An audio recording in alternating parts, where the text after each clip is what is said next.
Bismillahirrahmanirrahim. Assalamualaikum warahmatullahi wabarakatuh. Innal hamdalillah nahmaduhu wa nasta'inuhu wa nastaghfiruh wa na'udzu billahi min syururi anfusina wa min sayyiati a'malina. Wa man yahdihilhu fala mudhillalah wa man yudhlilhu fala hadiyalah. Asyhadu an la ilaha illallah wa asyhadu anna Muhammadar Rasulullah. La haula wa la quwwata illa billahil aliyyil azim. Itta'adana rabbukum la in syakartum la azidannakum wa la in kafartum inna azabul lasadid. Qala Rasul sallallahu alaihi wasallam, man arada dunya bil ilmi wa man aradal akhirah bil ilmi wa man arada bainahuma bil ilmi. Kami dari kelompok 6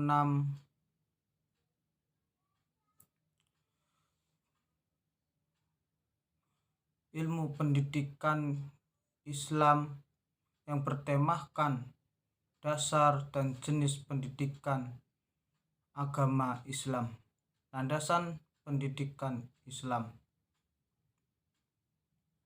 yang akan disusun saya sebagai moderator, Agung Putra Puji sebagai pemateri, dan Diana Fauziah sebagai pemateri. Selanjutnya akan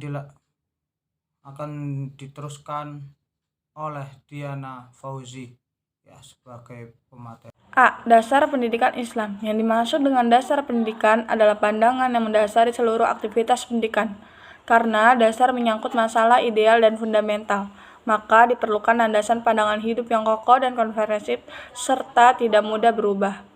Hal ini karena telah diyakini memiliki kebenaran yang diuji oleh sejarah, karena pandangan hidup ideologi seorang muslim berdasarkan pada Al-Quran dan As-Sunnah, maka yang menjadi dasar pendidik Islam adalah Al-Quran dan As-Sunnah. Menurut Hasan Nanggulung yang mengutip pendapat Said Ismail Ali, dasar pendidikan Islam terdiri dari 6 macam, yaitu Al-Quran, As-Sunnah, Qaulul Sahabat, Masalimul Al-Mursalah, Uruf, dan pemikiran hasil ihtijat intelektual muslim. Al-Quran. Islam mengatakan bahwa Al-Quran adalah kalam Allah yang diturunkan kepada Nabi Muhammad SAW melalui malaikat Jibril. Al-Quran dipandang sebagai penjelasan petunjuk hidayah dan buku kitab. Al-Quran berisi segala hal mengenai petunjuk yang membawa hidup manusia bahagia di dunia dan di akhirat. Hadis. Nabi Muhammad SAW sendiri mengidentifikasikan pesan dakwahnya sebagai pendidik atau pengajar. Banyak sekali hadis-hadis yang membicarakan tentang pentingnya pendidikan. Barang siapa mempelajari suatu ilmu yang tidak mencari keridhaan ilahi, tetapi hanya untuk mendapatkan nilai-nilai material dari kehidupan duniawi, ia tidak akan mencium harumnya surga. Hadis riwayat Ahmad, Abu Dawud, Ibnu Majah. Barang siapa yang ditanya tentang suatu ilmu yang diketahui, lalu ia menyebutkannya, maka ia dikekang pada hari kiamat dengan kekang dari neraka. Hadis riwayat Ahmad, Abu Dawud, dan At-Tirmidzi. Menurut Abu Dinata, nilai-nilai yang terkandung di dalam Al-Quran dan hadis dapat diklarifikasikan ke dalam nilai dasar intrinsik, yaitu nilai yang ada dengan sendirinya, bukan sebagai prasyarat atau alat bagi nilai yang lain, dan nilai instrumental, yaitu nilai yang menjadi prasyarat dan alat bagi nilai yang lain. Nilai yang menjadi dasar pendidikan Islam itu adalah tauhid, kemanusiaan, kesatuan umat, keseimbangan, dan rahmatan lil alamin.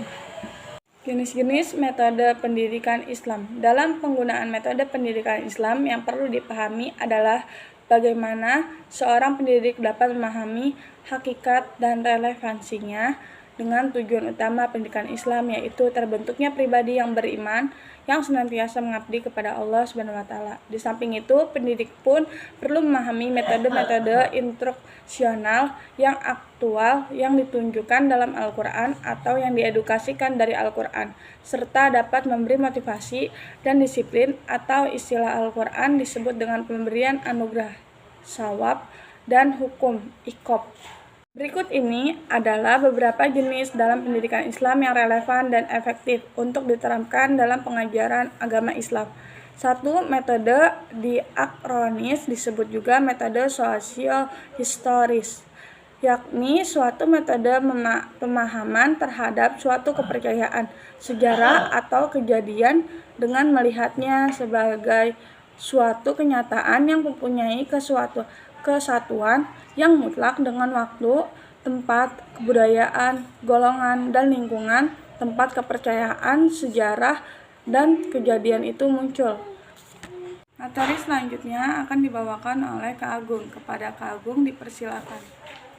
Baik, kami akan menjelaskan tentang metode sinkronik analitik. Adalah metode pendidikan Islam yang memberikan kemampuan analisis teoritis yang sangat berguna bagi perkembangan keimanan dan mental intelektual. Metode ini tidak semata-mata mengungkapkan segi pelaksanaan atau aplikasi praktis. Teknik pengajaran meliputi diskusi, lokakarya, seminar, kerja kelompok, resensi buku, lomba karya ilmiah, dan sebagainya. Jenis-jenis pendidikan. Pendidikan informal adalah proses pendidikan yang memberikan seseorang dari pengalaman sehari-hari dengan sadar atau tidak sadar. Pada umumnya tidak teratur atau tidak sistematis sejak seorang lahir sampai mati. Yang kedua, pendidikan formal ialah pendidikan di sekolah yang teratur, sistematis, mempunyai jenjang dan yang dibagi dalam waktu-waktu tertentu yang berlangsung dari teman kanak-kanak sampai perguruan tinggi. Yang ketiga, pendidikan non-formal, pendidikan luar sekolah. Ialah semua bentuk pendidikan yang diselenggarakan dengan sengaja, tertib, terarah, dan berencana di luar kegiatan persekolahan. Yang pertama adalah Al-Quran. Al-Quran ialah firman Allah berupa wahyu yang disampaikan oleh malaikat Jibril kepada Nabi Muhammad SAW. Di dalam terkandung pokok-pokok yang dapat dikembangkan untuk keperluan seorang aspek kehidupan melalui izhad. Ajaran-ajaran yang berkenan dengan iman tidak banyak dibicarakan dalam Al-Quran, tidak sebanyak ajaran yang berkenan dengan amal perbuatan. Di dalam Al-Quran terdapat banyak ajaran yang berisi prinsip-prinsip berkenaan dengan kegiatan atau usaha pendidikan itu. Sebagai contoh, dapat dibaca dalam kisah Luqman mengajari anaknya dalam sebuah surah Al-Luqman ayat 12 sampai dengan 19. Masuk kedua tentang as-sunnah. As-sunnah ialah perkataan, perbuatan ataupun pengakuan Rasul Allah Subhanahu wa taala. Yang dimaksud dengan pengakuan itu adalah kegiatan atau perbuatan orang lain yang diakui Rasulullah SAW,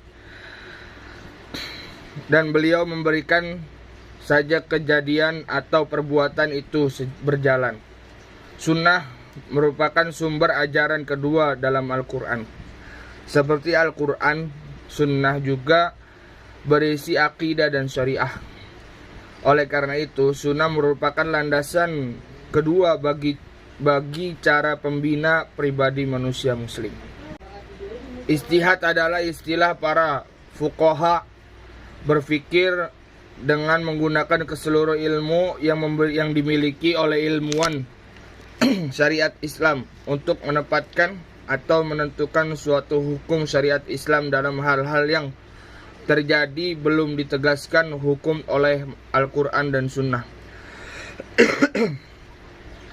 Ijtihad dalam hal ini dapat saja meliputi seluruh aspek kehidupan termasuk aspek pendidikan, tetapi tetap berpedoman pada Al-Quran dan Sunnah. Ijtihad adalah pendidikan harus tetap bersumber dari Al-Quran dan Sunnah yang diolah oleh akal yang sehat dari para ahli pendidikan Islam. Ijtihad tersebut haruslah dalam hal-hal yang berhubungan langsung dengan kebutuhan hidup di suatu tempat pada kondisi dan situasi tertentu. Kita bisa mengambil kesimpulan bahwa dasar pendidikan Islam adalah Al-Quran dan hadis.